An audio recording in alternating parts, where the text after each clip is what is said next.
오늘은 시편 20편 말씀입니다. 제가 오늘 세상에서 가장 정확한 예언을 하나 하도록 하겠습니다. 그 예언은 세상 모든 사람은 반드시 죽습니다 라는 것입니다. 히브리서 9장 27절 말씀, 한 번 죽는 것은 사람에게 정해진 것이요 그 후에는 심판이 있으리라. 한 번 죽는 것은 세상 모든 사람에게 정해져 있습니다. 요한계시록 2장 11절 말씀, 귀 있는 자는 성령이 교회들에게 하시는 말씀을 들을지어다. 이기는 자는 둘째 사망의 해를 받지 아니하리라. 우리가 한 번 죽는 것은 정한 것이지만 오늘 우리가 살아가는 이 삶을 통하여 둘째 사망은 피할 수 있습니다.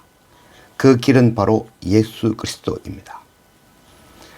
오늘 시편 20편 1절 말씀, 환난 날에 여호와께서 네게 응답하시고 야곱의 하나님의 이름이 너를 높이 드시며 성소에서 너를 도와주시고 시온에서 너를 붙드시며 네 모든 소재를 기억하시며 네 번제를 받아주시기를 원하노라. 오늘 시편 20편 말씀은 다윗 왕과 군사들이 이방 대적들을 상대로 전쟁으로 나아갈 때 백성들이 왕과 군사들을 향하여 하나님의 도우심을 구하며 드리는 기도의 찬양입니다. 대적들이 왜 다윗과 이스라엘을 공격할까요? 우리에게는 왜 환난의 날이 임할까요? 환난의 날에는 하나님께 부르짖어야 하기 때문입니다. 곧 환난은 여호와 하나님께 부르짖게 하기 위함이며 훈련하고 단련하여 하나님 나라 백성으로 삼기 위함입니다. 다윗과 이스라엘 백성들이 대적들의 공격으로 위험에 처했습니다. 왜 대적들이 공격하고 위험에 처했을까요? 그것은 바로 이 이스라엘이 약해 보이기 때문인 것입니다. 약해 보이는 이유는 다윗과 이스라엘 백성들이 하나님을 떠났기 때문이라고 할 수 있겠습니다. 다윗 왕과 온 백성들이 여호와 하나님 앞에 엎드려 은혜를 구합니다. 이것이 바로 구원이 되어지는 것입니다. 이 구원은 오늘 말씀에 성소에서 너희를 도우시리라 라고 말씀하고 있죠. 이 성소는 하나님을 위한 것이 아니라 바로 우리를 위한 것이죠. 하나님께서 성소의 제사를 통하여 우리 가운데 거하시며 우리의 죄를 씻어주기 위함입니다.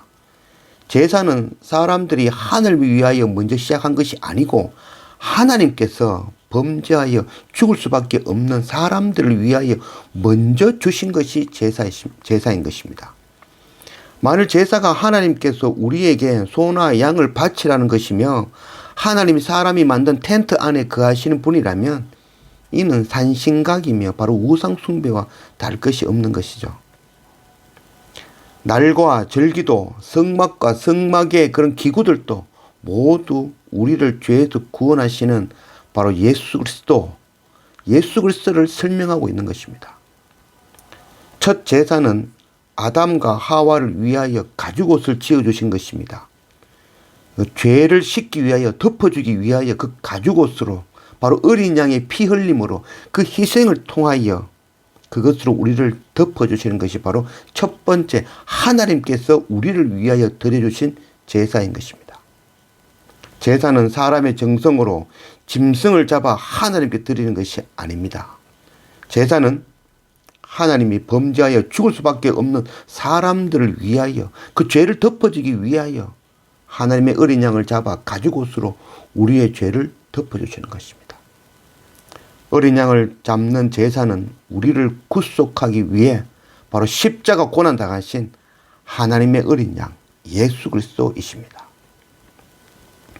4절, 네 마음의 소원대로 허락하시고 네 모든 계획을 이루어 주시기를 원하노라. 우리가 너의 승리로 말미암아 개가를 부르며 우리 하나님의 이름으로 우리의 깃발을 세우리니 여호와께서 네 모든 기도를 이루어 주시기를 원하노라. 환난 때의 다윗의 기도의 소원과 계획은 곧 대적과 싸워 이기게 해달라는 그 기도이죠. 하나님 주시는 능력을 받아 승리의 개가를 부르기를 구하고 있는 것입니다. 하나님께서 주시는 능력을 받아 우리가 원하고 기도하는 그 모든 것이 일을 이루고 또 할 수 있는 자가 되시기를 그런 것을 원하는 거죠. 그러나 우리가 한번 돌이켜보기를 원합니다. 정말 하나님 주시는 그 능력을 우리가 모든 것을 할 수 있는 것일까요? 우리는 말씀을 읽으면서 나의 시각, 내 생각으로 내가 하고 싶은 대로 생각하는 그런 경향이 있습니다. 그러나 하나님께서 전하고자 하시는 말씀의 의미와는 우리가 다른 경우가 있죠. 그 중에서 오해하는 말씀이 바로 이 말씀입니다. 빌립보서 4장 13절 말씀. 내게 능력 주는 자 안에서 내가 모든 것을 할 수 있느니라. 이 말씀에서 우리가 주목해 봐야 될 것은 첫 번째는 내게 주시는 하나님의 능력이 무엇인가? 그리고 둘째는 그 능력으로 내가 과연 무엇을 할 수 있는가라는 것이죠. 이 첫 번째, 사도 바울이 말하는 내게 주시는 그 능력이라는 것은 기가 막힐 웅덩이에서도 새 노래로 찬양하는 능력을 말하고 있는 것입니다. 아들들이 다 죽고 모든 재산이 다 날아가고 몸은 병들고 하나님의 선하신 분으로 그 가운데서도 하나님을 선하시다고 고백하는 그 욥의 능력. 누명으로 옥에 갇혀서도 감사하며 찬양하며 형들을 용서하는 그 요셉의 능력. 사울 왕이 죽이려 하고 백성들이 모두 돌려치려 하고 아들이 자기를 죽이려 할 때 그때 감사의 시편으로 하나님 아버지를 찬양하는 다윗의 능력. 수월 같은 큰 물고기 뱃속에서도 감사 찬양을 읊조리는 바로 요나의 능력. 여러 번 매를 맞고 돌에 맞아 죽었다 살아나고 옥에 갇히고 배가 파손하고 2만 킬로 이상 넘는 길을 이동하면서도 그 복음을 전하고 기뻐 감사하는 그 바울의 능력. 무화과가 마르고 논밭에 소출이 없고 소와 양이 없어도 기뻐 찬양하는 능력을 말하고 있는 것입니다.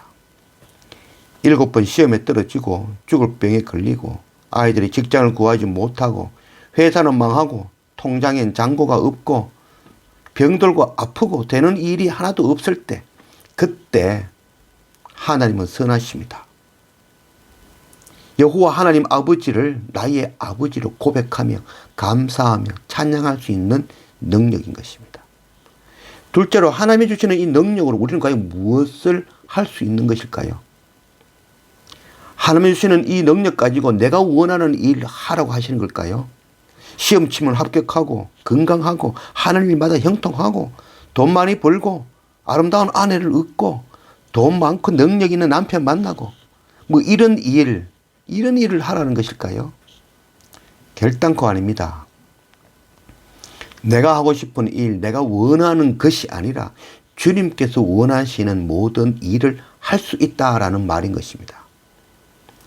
하나님께서 원하시는 일은 원수를 내 몸같이 사랑하는 일이며 이 뺨을 맞고는 저 뺨도 돌려대고 나를 욕하는 자를 위해서 기도하고 나를 돌로 치는 자를 위해서 기도하며 가진 것 다 들여 전도하고 남을 위해 사용하는 일, 눈물을 흘리며 제자를 삼는 일, 모든 것 포기하고 온 열방을 향하여 정인으로 선교하며 나아가는 일, 이 모든 일을 할 수 있다라는 말씀인 것입니다.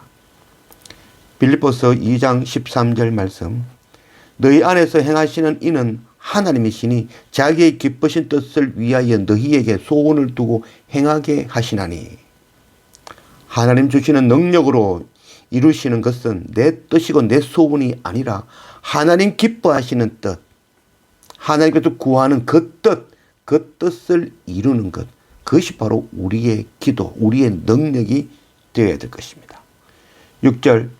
여호와께서 자기에게 기름 부음 받은 자를 구원하시는 줄 이제 내가 아노니 그의 오른손이 구원하는 힘으로 그의 거룩한 하늘에서 그에게 응답하시리로다. 어떤 사람은 병거, 어떤 사람은 말을 의지하나 우리는 여호와 우리 하나님의 이름을 자랑하리로다. 그들은 비틀거리며 엎어지고 우리는 일어나 바로 서도다. 여호와의 왕을 구원하소서. 우리가 부를 때에 우리에게 응답하소서. 이 오늘 말씀은 이 전쟁에 대해서 말씀하지만 그 전쟁은 오늘날 우리의 영적 전쟁을 말씀하고 있는 것이죠.